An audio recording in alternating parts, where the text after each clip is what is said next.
Gino Costa y el congresista Víctor Andrés García Belaúnde, gracias a ambos por estar esta mañana. Bienvenidos. Gracias. Primera impresión sobre estos chats rápidamente para entrar ya a los temas de fondo de la audiencia. Bueno, hay varias interpretaciones, ¿no? En primer lugar, es casi instrucciones de catecismo, ¿no? Parece, ¿no? Es una escuelita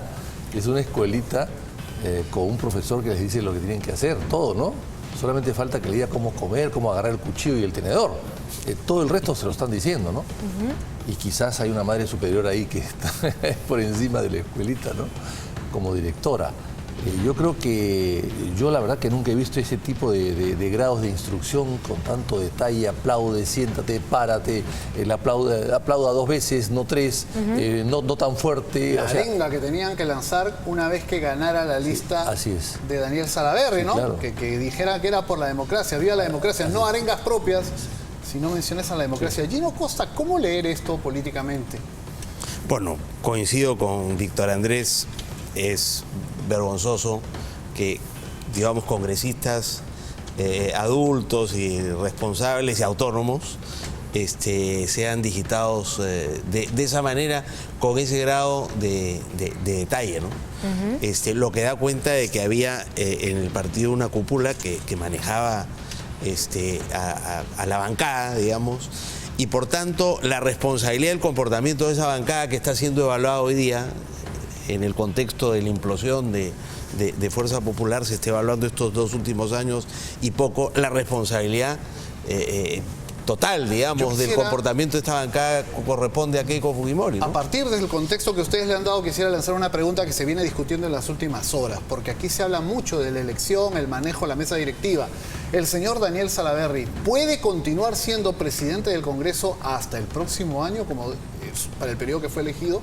Empezamos con Víctor Andrés García. No, yo soy la persona menos indicada de... Porque usted compitió contra él. Exactamente. A usted se lo menciona. De hecho, una de las órdenes que vayan a felicitarme. Vayan a saludar a Víctor Andrés García. A mí nadie me dijo que yo lo felicite a él. ¿Pero lo fueron a saludar o no?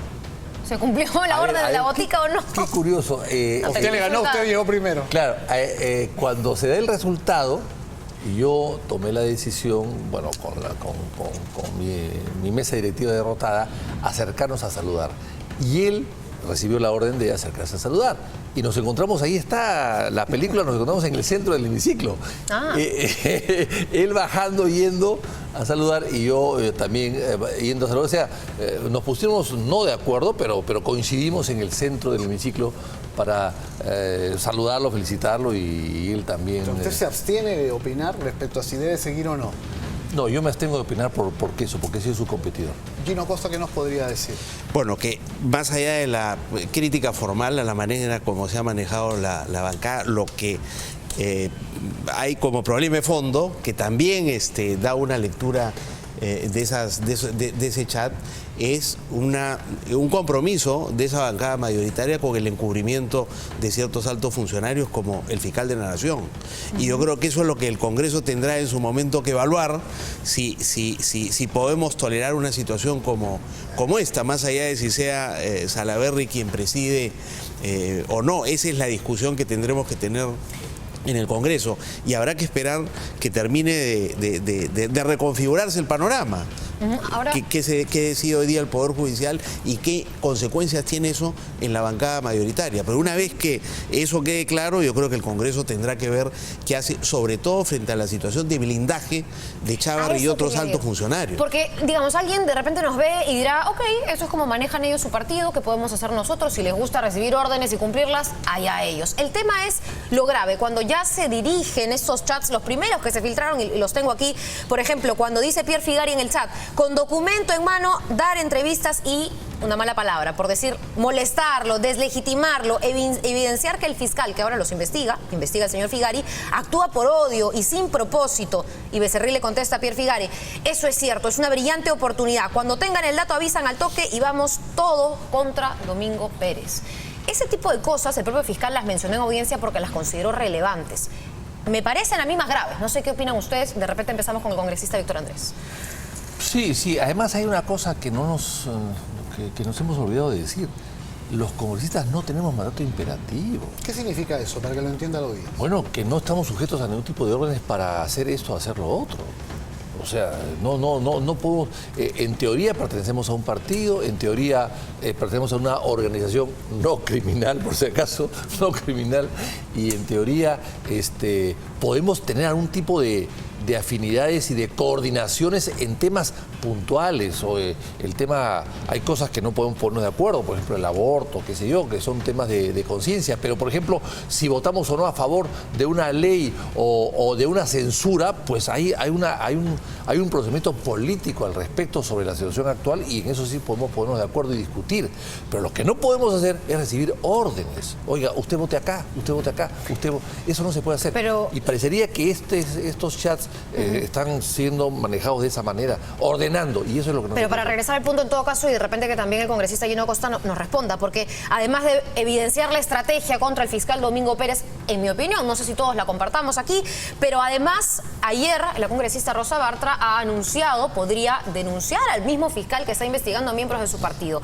¿Cómo evalúan eso? ¿Qué gesto creen que...? Bueno, es parte de la estrategia que ha seguido el propio Chávarri, ¿no es cierto?, de investigar al fiscal Pérez. En lugar de apoyarlo, lo está investigando a través, por supuesto, de otros funcionarios del Ministerio Público. Está claro que hay toda una campaña orquestada para golpearlo y sacarlo de juego, si fuera posible. En este momento eso es muy difícil, pero no solo eso, sino apoyarlo a Chávarri, porque es la pieza con que cuenta Fuerza Popular para, ¿no es cierto?, protegerse. Aquí y al hacerlo, proteger... Aquí no jugamos la existencia. Así es un tema de supervivencia, ha dicho Rosa María Bartra. De manera que, y con Chávarri, todos los cuellos blancos del puerto, ¿no es cierto? Porque hay altos funcionarios cuya posibilidad de ser investigados y procesados en el Poder Judicial depende del Congreso, y el Congreso ha estado impidiéndolo. Entonces, yo creo que si hay un cambio de actitud en Fuerza Popular, lo primero que hay que exigirles es, bueno, que dejen de blindar a los corruptos y permitan que la justicia haga su trabajo.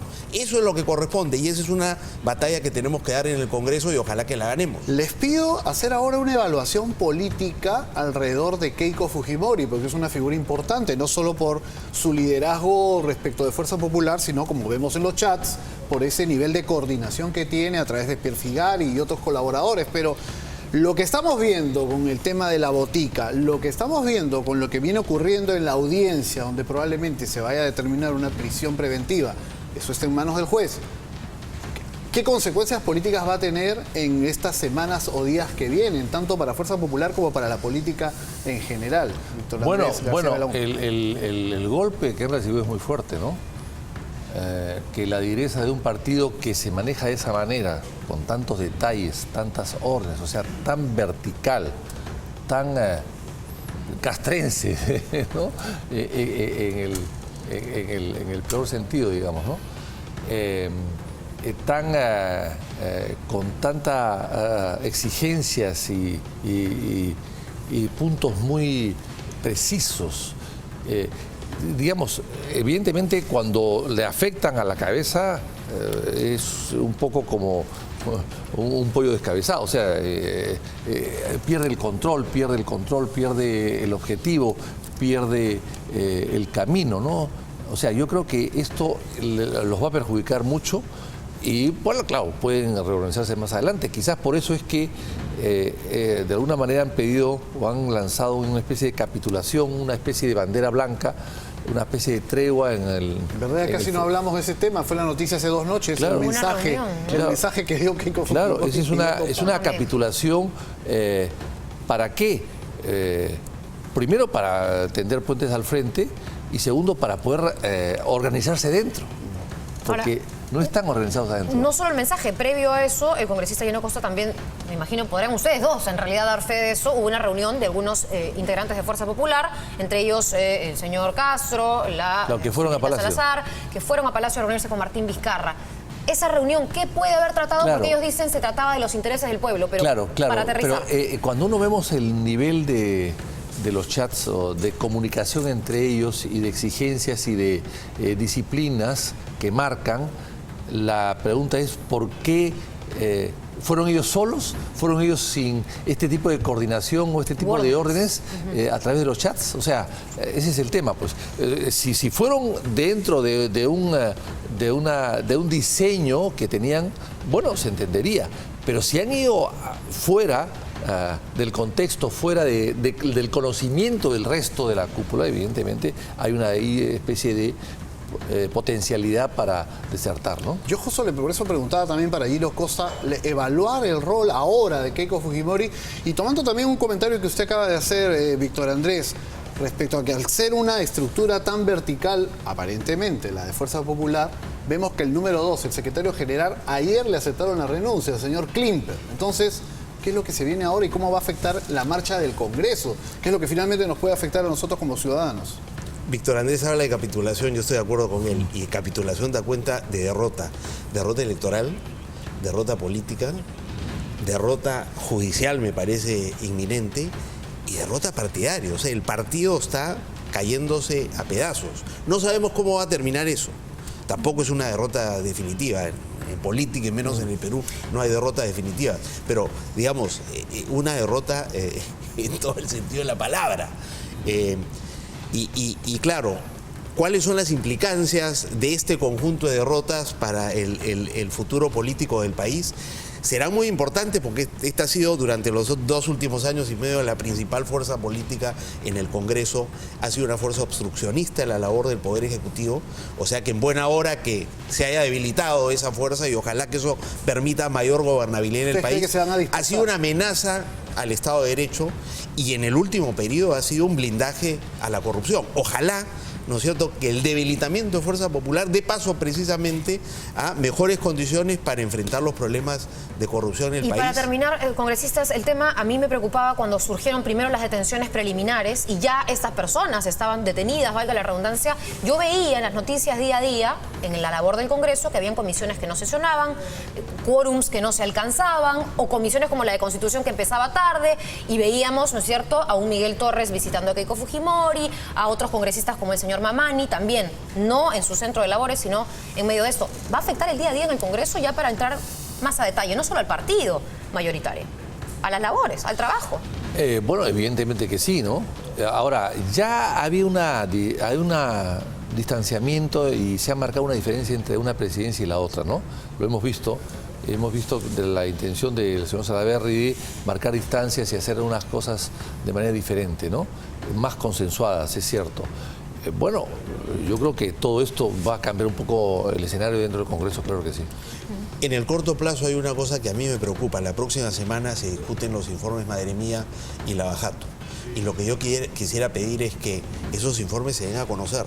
No puede el Congreso aprobarlos o desaprobarlos sin que los congresistas tengamos acceso a lo mismo. Sobre todo el informe Lavallato, ¿no? Ahora pesa mucho está circulando la información de que el informe o ayudas memorias del informe que no sabemos quién ha hecho, no digo que el informe se haya filtrado, me dice Víctor Andrés que le ha asegurado a la señora Bartra que no es el informe lo que se ha filtrado, sino que hay ayudas memorias que encuentran en la casa del señor Silva. Habrá que investigar qué cosas se han encontrado. Pero lo que yo te digo es que como congresista, que a mí no me gustaría la próxima semana, martes y miércoles, tomar decisiones sobre Madre Mía y Lavajato sin haber tenido un mínimo de días para poder, digamos, conocer los informes, y porque son, digamos, asuntos trascendentales también en la lucha contra la corrupción en el país. Interesante. Tenemos que estar bien informados. Chiquitita como patadita de chancho, el señor Chávarri, fiscal de la Nación, ¿puede seguir siendo fiscal de la Nación o debe dar un paso al costado? Bueno, yo creo que no debió juramentar el cargo. Yo creo que no debió juramentar el cargo. Pero quisiera yo hablar, si me permite, del tema de Lavajato, que es algo que yo soy miembro de la comisión y también Gino lo ha sido hasta hace poco, ¿no? Ha aparecido esta información del fiscal, ¿no? Del fiscal Pérez. Yo he hablado con Rosa Bartra, preocupado por supuesto por el tema, y lo que ella sostiene, vamos a corroborarlo por supuesto, es que ha habido un oficio a una supervisora de estas obras, a uno de los miembros de esta supervisora, que ese oficio es el que ha sido encontrado en la casa de Silva Checa con una ayuda a memoria, aparentemente de la propia supervisora. Eso es lo que se ha encontrado. Aparentemente, hay que revisarlo y confirmarlo. ¿No podría haber sugerido algo en base a eso, el señor Vicente Silva Checa? Y seguramente, si ha sido consultado por la supervisora como abogado, puede él opinar. Pero han habido 2.000 oficios que se han mandado y muchos de ellos han regresado con respuestas hechas por abogados.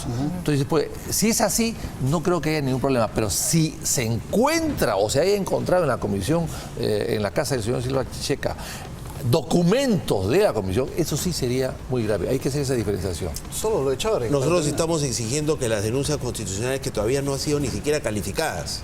Yo he presentado una hace Hay más de 3 2 meses, pendientes. todavía no ha sido calificada y aceptada a trámite. Se les califique y sean otra vez estudiadas, investigadas y el Congreso pueda adoptar. El fiscal Chávarri puede dar un paso al costado, pero no lo ha hecho en 2 meses. Si no lo da, el Congreso tiene que exigir que se vaya y están las denuncias sobre hechos nuevos distintos sobre aquellos sobre los que ya se pronunció el Congreso. De manera que ojalá que el Congreso, como te digo, en estas nuevas circunstancias, dé paso a eso para permitir que Chávarri salga de la Muchas Fiscalía. gracias, muchísimas gracias Bien, a gracias ambos. a ambos. Nos han ayudado a entender lo que viene ocurriendo en el Congreso, porque directamente nos afecta a los ciudadanos lo que se decida o se deje de decidir en una instancia tan importante como el Parlamento. Muchísimas gracias.